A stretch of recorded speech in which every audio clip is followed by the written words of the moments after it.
এবং এনসিপি বাদে বাকি সব যে রাজনৈতিক দল এখানে দাওয়াত পেয়েছে সবাই একসুরে কথা বলেছে। আমি আবারও বলছি, একসুরেই কথা বলেছে। এর মধ্যে জুনায়েদ সাকি রাজনৈতিক দলগুলো স্বাভাবিক কারণে ডিসেম্বরের মধ্যে নির্বাচন চায়। এখন ডিসেম্বরের মধ্যে যদি অন্যথা কোনো কিছু হয়, কোনো কারণে পেছায়, তাহলে সেটা সরকারকেই ব্যাখ্যা করতে হবে যে এই বাড়তি সময় তাদের কেন লাগবে। নুরুল হক নূর, বিএনপি সালাউদ্দিন আহমেদ সবাই একসুরেই কথা বলেছে। জামায়াতও একই সুরে কথা বলেছে। তবে ডিসেম্বর প্রশ্নে হয়তো তাদের একটু দ্বিমত আছে, থাকতেই পারে। ডিসেম্বর বিজয়ের মাস, অনেক ক্ষেত্রে বিজয়ের মাস জামাত ইসলামীর একটা অস্বস্তির কারণ হতে পারে, কিন্তু তারা ডিসেম্বর না হলেও অন্তত ফেব্রুয়ারি, মার্চ অথবা এপ্রিলের মধ্যেই নির্বাচন চেয়েছে। তো এই জন্যই বলছি আমি যে নির্বাচনের দিনক্ষণ প্রশ্নে মোটামুটি সব দল এক পক্ষেই একভাবেই কথা বলেছে। প্রধান উপদেষ্টার সামনে সালাউদ্দিন আহমেদ যে বক্তব্য রেখেছেন, আমি খুব সাম্প্রতিক সময়ে এই ধরনের মার্জিত কিন্তু শক্ত অবস্থানের বক্তব্য কোনো রাজনৈতিক নেতৃবৃন্দের মুখ থেকে আমি শুনিনি। আপনারা শুনে থাকতে পারেন হয়তোবা। মাননীয় প্রধান উপদেষ্টা, আমাদের উপরে আপনি মনক্ষুণ্ণ হবেন না। আমাদের চাইতে বেশি সাপোর্ট আপনাদেরকে আর কেউ দিয়েছে বলে আমি জানি না। আমাদেরকে প্রতিপক্ষ ভাববেন না। পুরো উপদেষ্টা মন্ডলীর কর্মকাণ্ডে কোনো কোনো সময় আমাদের মনে হয়েছে যেন আমরা অপোনেন্ট বা প্রতিপক্ষ, সেটা আমাদেরকে বুঝতে দেবেন না। আপনারা দয়া করে আদালতের রায় বাস্তবায়ন করে, যেখানে আইনের শাসন নাই, মানুষ যাপনা না করে যেখানে আদালতের রায় বাস্তবায়ন হচ্ছে না, সেটা এখন দৃশ্যমান হচ্ছে। আমাদেরকে বাধ্য হয়ে রাস্তায় যেতে হচ্ছে, মানুষকে বাধ্য হয়ে রাস্তায় যেতে হচ্ছে। আমরা সেটা আপনার কাছে আশা করি না। বক্তব্য রেখেছে নাহিদ ইসলামও, অন্যান্য অপরাপর রাজনৈতিক দলও বক্তব্য রেখেছে, জুনায়েদ সাকিও বক্তব্য রেখেছে। এই আলোচনার প্রেক্ষিতে মনে হচ্ছে যে নির্বাচন প্রশ্নে একদিকে যেমন রাজনৈতিক দলগুলো একটা একসাথে অবস্থান ঘোষণা করেছে, অন্যদিকে ডিসেম্বরের যে দিনক্ষণ, সেই দিনক্ষণ প্রশ্নেও আমার মনে হয় সালাউদ্দিন আহমেদ সূক্ষ্ম একটা বার্তা দিয়েছেন। যে কি বার্তা? তিনি বলছেন যে ডিসেম্বরে আমরা নির্বাচন চাই। আপনার পক্ষ থেকে বলতে হবে যে কেন আপনি ডিসেম্বরে নির্বাচন দিতে পারবেন না, সেটা ব্যাখ্যাও দিতে হবে। দ্বিতীয় হচ্ছে, আমি এখানে প্রশংসা করতে আসিনি, আমরা এখানে আলোচনা করতে এসেছি। এখন আপনাদেরকে যে বিষয়গুলো বোঝাতে পারেনি অবিরত, তো সেটাকে আজকে বোঝাতে পারবো মনে হয় না। একটি কারণও নাই ডিসেম্বরের পরে নির্বাচন। আমরা কেন, কি উদ্দেশ্যে ডিসেম্বরের আগে নির্বাচন চাই, কেন চাই, যৌক্তিকভাবে আমরা প্লেস করেছি, বহুবার প্লেস করেছি। এবং জাতির মধ্যে বিভিন্ন রকমের কনস্পিরেসির একটা সুযোগ নিচ্ছে কেউ কেউ, এবং বিভিন্ন রকমের অস্থিরতা সৃষ্টির উপায় তারা আছে। সেটা অভ্যন্তরীণ ভাবেও আছে, বহির্বিশ্বেরও আছে। অনেকে বক্তব্য রেখেছেন যে পার্শ্ববর্তী একটা দেশ নির্বাচন চাই। ওরা নির্বাচন চায় না বলে কি আমরা অনির্দিষ্টকাল নির্বাচন চাইবো না? তারা কেন নির্বাচন চায় সেটা তারা জানে। তারা বলছে তারা ইনক্লুসিভ নির্বাচন চাই। আপনারা তো কাউকে কাউকে এক্সক্লুড করেই দিয়েছেন, সুতরাং বোঝাই যায় তারা কি বলছে। কিন্তু যদি ইউরোপ আমেরিকা নির্বাচন চাই, তখন তো আপনারা কিছু বলেন না। এবং দেশের অভ্যন্তরে এবং বাইরে বহু বিবৃতি আছে নির্বাচনের চাওয়ার ব্যাপারে। তো সেই জন্য আমরা আমাদের দলের পক্ষ থেকে, আমাদের সমমনা রাজনৈতিক দলের পক্ষ থেকে, আমাদের সাথে যারা আন্দোলন সংগ্রামে ফেসিবাদ বিরোধী যুক্ত ছিল সেই আন্দোলনে, তাদের সবার পক্ষ থেকে আমরা বলেছি।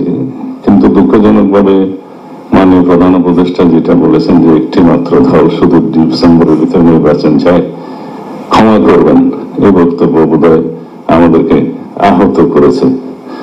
প্রধান উপদেষ্টা জাপান সফরে একটি বিদেশি টেলিভিশনের সাথে সাক্ষাৎকারে যেই ভাবে বলেছেন যে একটি দল কেবল ডিসেম্বরে নির্বাচন চায়, ভাবখানা এমন যে অন্যান্য দল ডিসেম্বরে নির্বাচন চায় না, অথবা নির্বাচন নিয়ে ডিসেম্বরেই নির্বাচন চায় না বলে তারা সম্ভবত নির্বাচনই চায় না, এই ধরনের একটা ভাব প্রকাশ করেছিলেন, যেটা বিএনপি স্পষ্টভাবে বলেছে যে আপনার এই বক্তব্য সম্ভবত আমাদের আহত করেছে।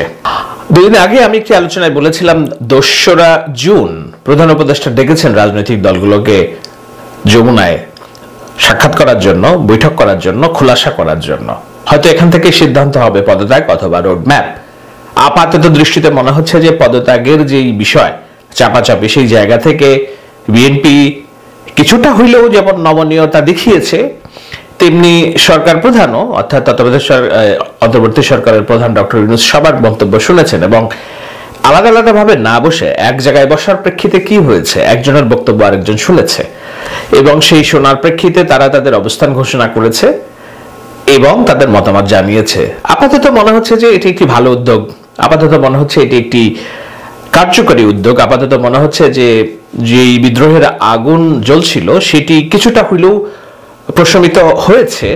কিন্তু ওই যে 1 মাসের একটা সময়সীমা বিএনপি দিয়ে রেখেছে সরকারকে, অর্থাৎ জুন 30 তারিখ পর্যন্ত হয়তো তারা দেখবে। ডিসেম্বরে নির্বাচন হতে হলে আপনার হাতে খুব বেশি সময় নেই। সেপ্টেম্বর, অক্টোবর, নভেম্বর, অর্থাৎ অক্টোবরের মধ্যে আপনাকে তফসিলের ডেট ঘোষণা করতে হবে। অক্টোবর, নভেম্বর, ডিসেম্বর, আপনার হাতে আর সময় আছে মাত্র 2 মাস এই প্রস্তুতি নেওয়ার জন্য এবং সিদ্ধান্ত নেওয়ার জন্য। এই 2 মাসের মধ্যে 1 মাসের একটা সময়সীমা দেখেছে বিএনপি, রেখেছে যে 1 মাস আমরা সরকারকে সময় দিচ্ছি একটা রোড ম্যাপ দিতে।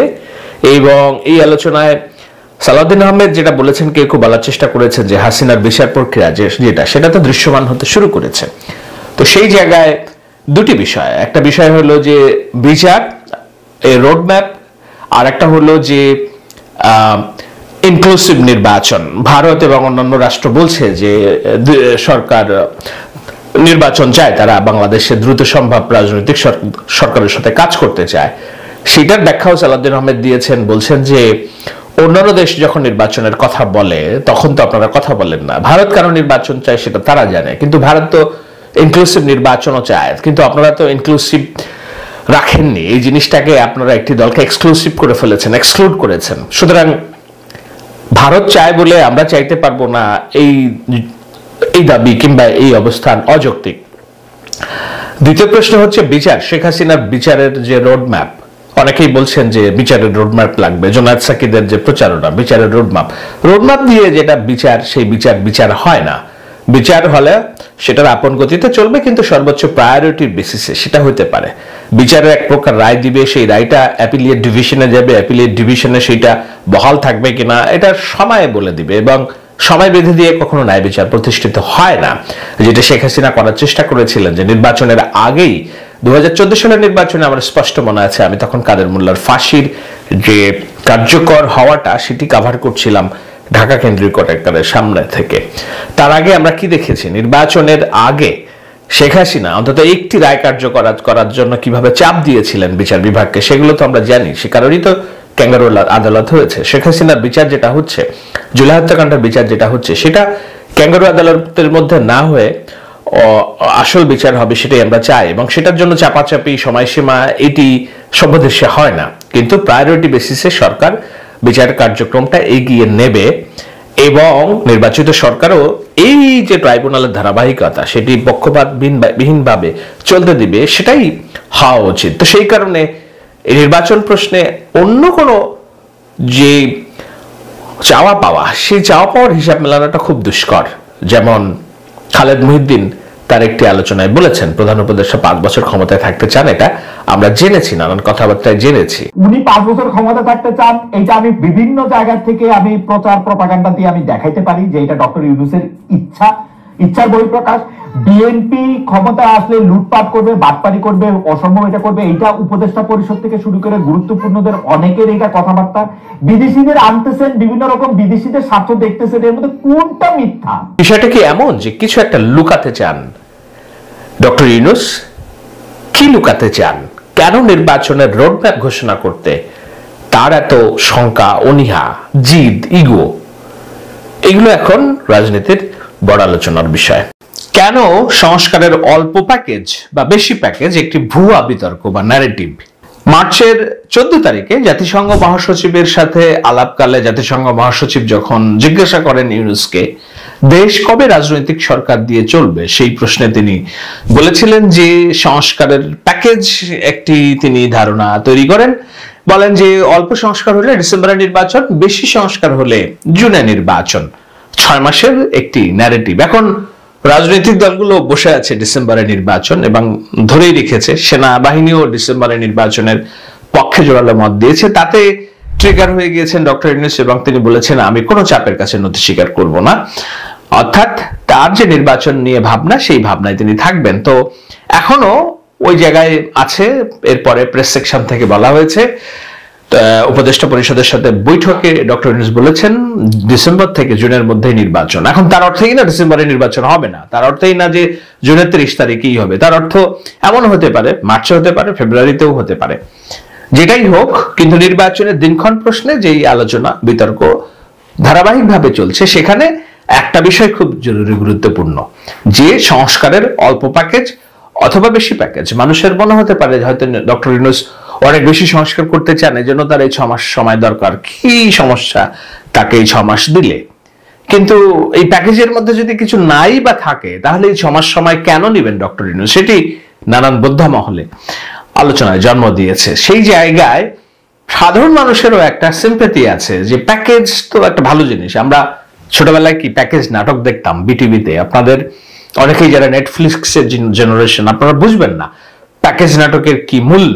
আমরা ছোটবেলায় দেখতাম, কারণ 1 ঘন্টার মধ্যেই একটা কাহিনী শেষ হয়ে যেত। এটা ওরকম দীর্ঘ ধারাবাহিক ছিল না যে প্রতি সপ্তাহ সোমবার কিংবা মঙ্গলবার আমার টেলিভিশনের সামনে বসতেই হবে।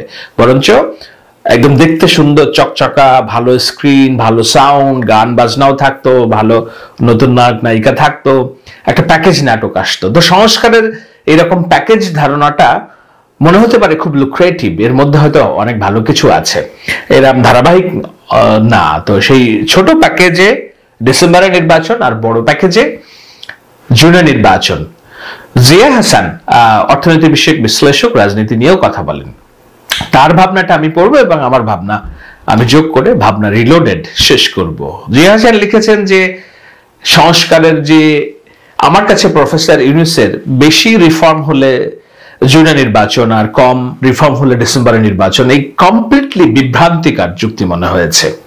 এই বিভ্রান্তিকর ভিত্তিতে যদি রাজনৈতিক দলগুলো দোষারোপ করে যে সরকারের ক্ষমতা ছাড়ার ইচ্ছা নেই এবং এটি রাজনৈতিক সংকট তৈরি হয়, সেটার জন্য কি জবাব দেবেন ওনারা আমি জানি না। মের 26 তারিখে তিনি লেখেন, আমি অনেকদিন ধরেই ভাবছিলাম যে এই সংস্কারের ছোট প্যাকেজ আর বড় প্যাকেজ নিয়ে একটি ভাবনা আপনাদের সাথে শেয়ার করব, সেইটার কারণেই এই আলোচনাটা। তো সেখানে জিয়া হাসান বলছেন যে মূল সমস্যাটা হলো এই ব্যাখ্যার মাধ্যমে ধরে নেওয়া হচ্ছে যে সংস্কার প্রস্তাবে ঐক্যমত্য তৈরি হয়েছে যেসবে বা যেগুলো বাস্তবায়ন করতে হবে, সেগুলোর মধ্যে এমন কোন বিষয় রয়েছে যেগুলো 2025 ডিসেম্বরের মধ্যে করা যাবে না, কিন্তু ঠিকই 2026 সালের জুনের মধ্যে করা যাবে।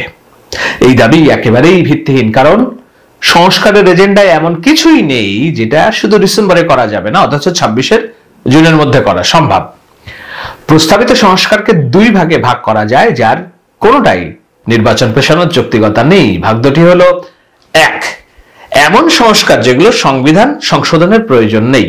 2টি ভাগের একটি ভাগ হলো এমন কিছু প্যাকেজ সংস্কার যেগুলোতে সংবিধান সংশোধনের প্রয়োজন নেই। কোথায় প্রয়োজন নেই? যেমন বিচারের জন্য আইন মন্ত্রণালয় কিভাবে কাজ করবে, পুলিশ কিভাবে আরো বেশি পারফর্ম করতে পারবে রাজনৈতিক লেজুরবৃত্তি ছাড়াই, জনপ্রশাসনে কাদেরকে নিয়োগ দেওয়া হবে, জনপ্রশাসন কিভাবে চললে এই প্রশাসনকে দলমত নির্বিশেষে সকলের সরকার হিসেবে বিবেচিত হতে পারে, বাজার ব্যবস্থায় সিন্ডিকেট কিভাবে ভাঙা যেতে পারে, এলসি খোলায় কিভাবে এমন ব্যবস্থা করা যেতে পারে যে যারা এলসি অনুমতি দেন সেই এলসি গুলো অনুমতি দেওয়ার জন্য ভারতের সুবিধা হয় কোনটা সেইটা বিবেচনায় তারা অনুমতি দিবেন না, বরঞ্চ মানুষের সুবিধা হয় কোনটা, কোন দেশ থেকে আমদানি করলে কম মূল্যে আমদানি করতে পারবো সেইটার সুবিধা হতে পারে। আমি একটি আমার ব্যক্তিগত প্রোফাইলে এই সংক্রান্ত লেখা লিখেছি যে এলসিতে ব্যাপক পরিবর্তন এসেছে। একটা সময় যখন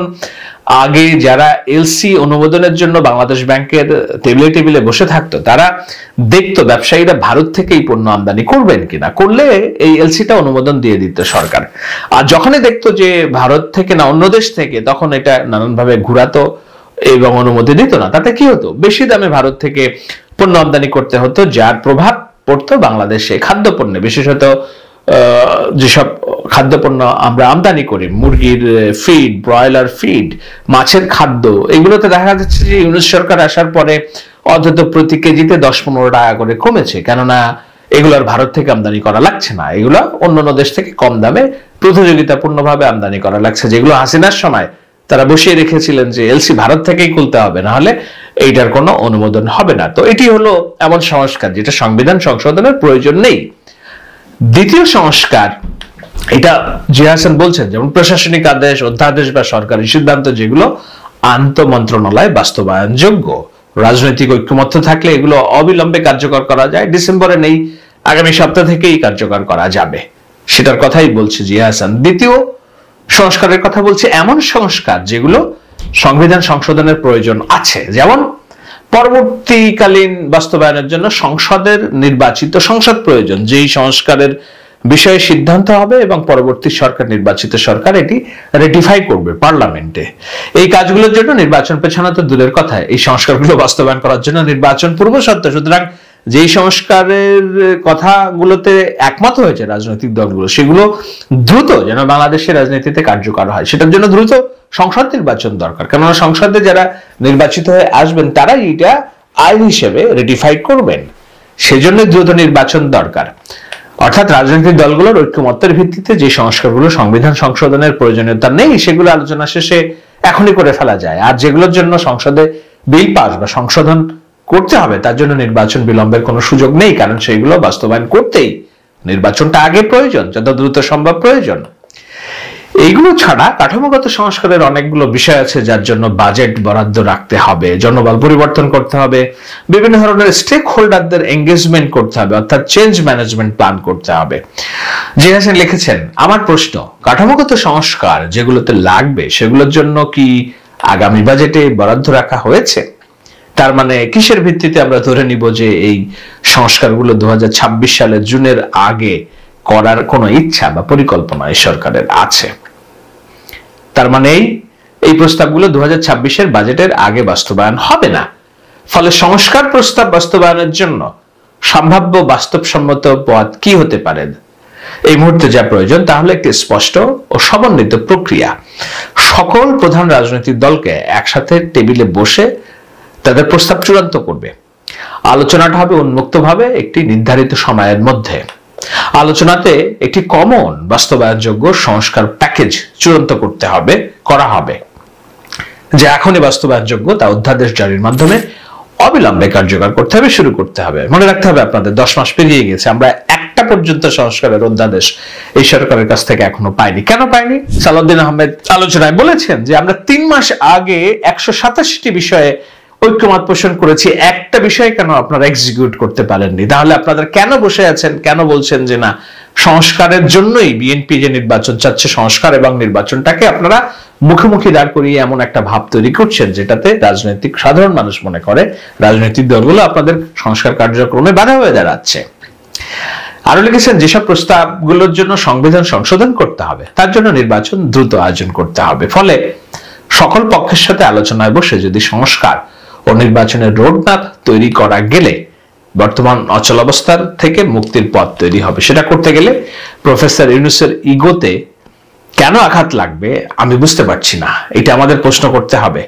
3 মাস আগে কমিশনগুলো প্রায় 50 পাতার আশু বাস্তবায়ন যোগ্য যে প্রস্তাবগুলো পাঠিয়েছে, যার কোনো কিছুই কেন আগায়নি? আন্দোলনের সময় পুলিশের করা হত্যার বুলেট ও আর্মসের কোনো ডিপার্টমেন্টাল ইনভেস্টিগেশন কেন এখনো হয়নি? কোন কমিশন এইগুলো করে দিবে? কোন কমিশন? এগুলো তো সরকার এখনই করতে পারে। আর বেশি সংস্কার বা কম সংস্কারের নীতিটা কি, অর্থাৎ পরিমাপটা কি, কেমনে পরিমাপ করবেন? এটা বেশি সংস্কার, এটা কম সংস্কার। ফলে কম সংস্কার মানে ডিসেম্বরে আর বেশি সংস্কার মানে জুনে। এই যুক্তি প্রফেসর ইউনূসকে কে শিখিয়েছে বা কারা শিখিয়েছে? যারা শিখিয়েছে তাদের সাথে আমি একটি আলোচনা করতে চাই। এর মাধ্যমে নির্বাচনকে সংস্কারের মুখোমুখি দাঁড় করানো হয়েছে, তা একটা হাস্যকর যুক্তি। এখন এটি জিয়া হাসানের আলোচনা, আমি এর আগেও জিয়া হাসানের কয়েকটি আলোচনা আপনাদের ভাবনা রিলোডেডে শুনিয়েছি, এই কারণে যে তার সাথে চিন্তা ভাবনা অনেক কিছু জায়গাতে হয়তো আমার মেলে, বেশিরভাগ জায়গায় মিলে, অল্প কিছু জায়গায় মেলে না হয়তোবা। তো সেই জায়গাগুলো যেগুলো মেলে সেগুলো আপনাদের সামনে আমি উত্থাপন করি। এই আলোচনার মধ্যে দিয়ে নিশ্চয়ই আপনারা বুঝতে পেরেছেন যে এমন একটা ভাব আমাদের মধ্যে আছে, জনগণের মধ্যে আছে, যে সরকার ইউনূস সরকার অনেক বড় বড় সংস্কার করতে চায়, সেই সংস্কারের জন্য সময় দরকার তার। এই সময়টা রাজনৈতিক দল দিচ্ছে না, নির্বাচন চাচ্ছে না। স্বভাবত এই রাজনৈতিক দলগুলো, বিশেষত বিএনপি যেহেতু বড় দল, ক্ষমতায় যাবার দল, তার উপর একটা ক্ষোভ মানুষের অনলাইনে আমরা দেখি, কিছু কিছু জায়গায় দেখি। কিন্তু বাস্তবতাটা হচ্ছে এটি একটি চূড়ান্ত রকমের ভুয়া ন্যারেটিভ, চূড়ান্ত রকমের ভাওতাবাজির ন্যারেটিভ, যে বেশি সংস্কার করতে হলে আমার আরো 6 মাস লাগবে। কেন? এই লেখা আমি পড়েছি, যেসব সংস্কারের জন্য নির্বাচন দরকার নাই সেই সংস্কারগুলো আজ থেকে শুরু হওয়ার দরকার, যেটি 3 মাস আগে রাজনৈতিক দলগুলো ঐক্যমত পোষণ করেছে। যেই জায়গাগুলোতে বেঁধে আছে সেটা হলো নির্বাচনের মাধ্যমে নির্বাচিত সরকার পার্লামেন্টে রেটিফাই করতে হবে এমন কিছু সংস্কার। তো সেগুলোর জন্য তো যদি আটকে থাকে, তো যেগুলো আটকে নেই সেগুলোর কাজ শুরু তো করা যেত, আমরা দেখি নাই। আর যেগুলো হয়ে গিয়েছে, ঐক্যমত হয়ে গিয়েছে, সেটাও যদি আপনি সংস্কারটা দ্রুত, যদি আপনার ওয়াদাই হয়ে থাকে আপনি সংস্কার, তাহলে তো আপনার দ্রুত পার্লামেন্ট নির্বাচন দরকার। কারণ পার্লামেন্টে নির্বাচিত সরকারই এই সংস্কারগুলো রেটিফাই করবে, সেটা আইনে রূপ নিবে। তো সেইখানে জুন, জুলাই, ডিসেম্বর, অল্প প্যাকেজ, বড় প্যাকেজ, এই আলোচনাগুলোর অভ্যন্তরে অন্য কোনো কিছু আছে নাকি, সেটি নিয়ে নানান রকম প্রশ্ন উঠেছে। যে ডক্টর ইউনূস জুন পর্যন্ত টেনে নিয়ে যাওয়ার একটা পর্যায়ে বললেন যে না, নির্বাচন দেওয়ার পরিবেশ নেই, আমি নির্বাচন দিব না, অথবা আমার হাতে নির্বাচন দিয়ে একটি দল ক্ষমতায় চলে আসবে, সেই নির্বাচন আমার হাত দিয়ে হবে না, অথবা নির্বাচন আমি দিব বলেছি, আমি তো বলে নেই জাতীয় সংসদ নির্বাচন দেব, আমি গণপরিষদ নির্বাচন দিব, দেখি এই নির্বাচনে কিভাবে গণপরিষদ নির্বাচিত হয়। বুঝতে পারছেন কোথায় সমস্যাটা আটকে যাবে, বুঝতে পারছেন কোথায় খেলাটা আটকে যাবে, বুঝতে পারছেন দেশ কতটা অনিশ্চয়তার দিকে ধাবিত হবে। তো এই কারণে এই সংস্কারের বেশি প্যাকেজ, কম প্যাকেজের এই টালবাহানা কিনা, সেটিও বোদ্ধাদের একবার ভেবে দেখার অনুরোধ, আমন্ত্রণ এবং আহ্বান রইল। ভাবনা রিলোডেডে সময় দেওয়ার জন্য আপনাদের সবাইকে ধন্যবাদ।